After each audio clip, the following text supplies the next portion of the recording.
Hello everyone, welcome to my YouTube channel. तो आज हम सत्या के चैप्टर नंबर 8 का एक और टॉपिक स्टार्ट कर रहे हैं जिसका नाम है digestion and absorption of carbohydrates. तो हम कार्बोहाइड्रेट्स की डाइजेशन और एब्जॉर्प्शन को स्टार्ट करते हैं। The principal dietary carbohydrates are polysaccharides, starch, glycogen, disaccharides, lactose, sucrose and to a minor extent monosaccharides, glucose and fructose. जो हमारे पास प्रिंसिपल डाइटरी कार्बोहाइड्रेट्स होते हैं जो हम मेनली खाने में खाते हैं वो हमारे पास पॉलीसैकेराइड्स होते हैं। और पॉलीसैकेराइड्स में हमारे पास कौन से होते हैं तो वो हमारे पास स्टार्च और ग्लाइकोजन होते हैं। तो ये हम मेनली खाने में खाते हैं। और उसके अलावा हम डाइसैकेराइड्स भी खाने में खाते हैं। तो वो कौन से होते हैं, लैक्टोज और सुक्रोज, ये हम खाते हैं खाने में। और इसके अलावा हम कुछ हद तक मोनोसैकेराइड्स भी खाते हैं खाने में। तो वो कौन से होते हैं, ग्लूकोज और फ्रक्टोज। तो ये सब हम खाने में खाते हैं, ये हमारे पास डाइटरी कार्बोहाइड्रेट होते हैं। The structures of carbohydrates are described in chapter 2। तो ये जो हमारे पास कार्बोहाइड्रेट्स हैं इनके स्ट्रक्चर्स वगैरह जो हैं वो हमारे पास चैप्टर 2 में डिस्क्राइब किए गए हैं। तो हमने चैप्टर 2 कवर कर लिया है, तो आप वहाँ से देख लेना। तो इसके बाद हमारे पास है डाइजेशन ऑफ कार्बोहाइड्रेट्स। तो स्टार्ट करते हैं।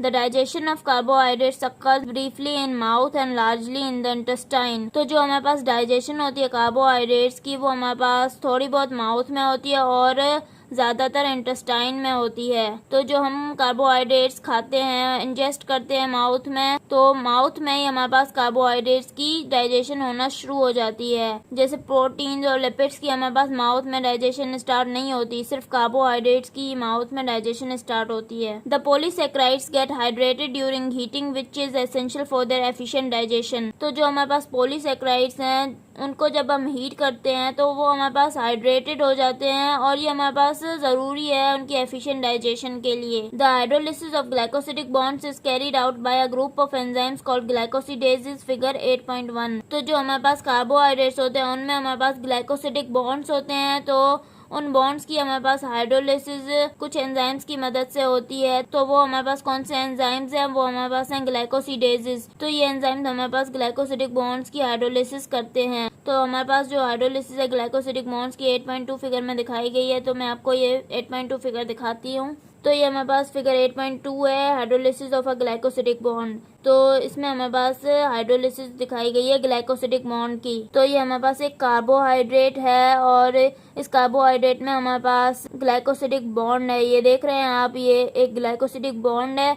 अब ये देखें, ये हमारे पास एंजाइम ग्लाइकोसिडेज है। तो इसने हमारे पास इस कार्बोहाइड्रेट के इस ग्लाइकोसिडिक बॉन्ड पे एक्ट किया और इस बॉन्ड की इसने हाइड्रोलिसिस कर दी। और ग्लाइकोसिडिक बॉन्ड के हाइड्रोलिसिस के नतीजे में हमारे पास वाटर रिलीज हुआ। और ये देखें, ये हमारे पास ये दोनों कार्बोहाइड्रेट के यूनिट अलग हो गए। इस तरह हमारे पास ये ग्लाइकोसिडेज काम करता है। ये हमारे पास ग्लाइकोसिडिक बॉन्ड्स की ब्रेक डाउन कर देता है। आई थिंक आपको समझ में आ गया होगा। तो हमारे पास कार्बोहाइड्रेट्स की डाइजेशन माउथ में किस तरह होती है, तो हम इसको स्टार्ट करते हैं। Digestion in the mouth. Carbohydrates are the only nutrients for which the digestion begins in the mouth for a significant extent. तो हमारे पास सिर्फ कार्बोहाइड्रेट्स ही वो न्यूट्रिएंट्स हैं जिनकी डाइजेशन माउथ में स्टार्ट हो जाती है। बाकी किसी न्यूट्रिएंट की डाइजेशन हमारे पास माउथ में स्टार्ट नहीं होती। सिर्फ कार्बोहाइड्रेट्स की डाइजेशन माउथ में स्टार्ट होती है एक सिग्निफिकेंट एक्सटेंट तक, मतलब पार्शियल डाइजेशन यहाँ पर हो जाती है। बाकी डाइजेशन जो है वो इंटेस्टाइन में होती है। During the process of mastication salivary alpha amylase ptyalin acts on starch randomly and cleaves alpha 1 to 4 glycosidic bonds. तो अब हमने क्या किया है कि माउथ में हमने कार्बोहाइड्रेट को इंजेस्ट कर लिया है।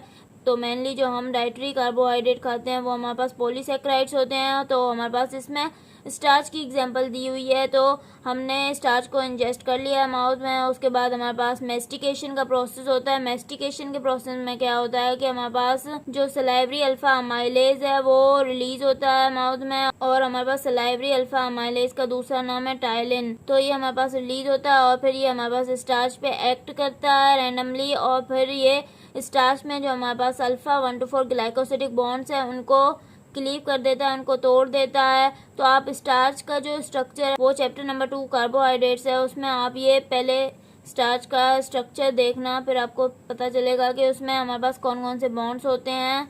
तो सलाइवरी अल्फा अमाइलेज ने क्या किया, स्टार्च पे एक्ट किया और अल्फा 1,2,4 ग्लाइकोसिडिक बॉन्ड्स को ब्रेक कर दिया। The products formed include alpha limit dextrins, maltotriose and maltose. अब जो हमारे पास स्टार्च के ब्रेकडाउन से जो प्रोडक्ट्स बने हैं वो हमारे पास क्या है, अल्फा लिमिडेक्स्ट्रिन्स, माल्टोट्रायोज और माल्टोज। तो ये हमारे पास कार्बोहाइड्रेट्स की डाइजेशन थी माउथ में। अब इसके बाद हमारे पास टॉपिक है carbohydrates are not digested in the stomach. Carbohydrates की जो है वो डाइजेशन स्टमक में नहीं होती। वो क्यों नहीं होती तो पढ़ते हैं। The enzyme salivary amylase is inactivated by high acidity low pH in the stomach. जो हमारे पास एंजाइम था सलाइवरी अमाइलेज जो हमने अभी माउथ में पढ़ा था वो इनएक्टिवेट हो जाता है स्टमक में, क्योंकि स्टमक में हमारे पास लो पीएच होती है और लो पीएच की वजह से हमारे पास हाई एसिडिटी होती है स्टमक में, तो ये एंजाइम हमारे पास लो पीएच में काम नहीं करता।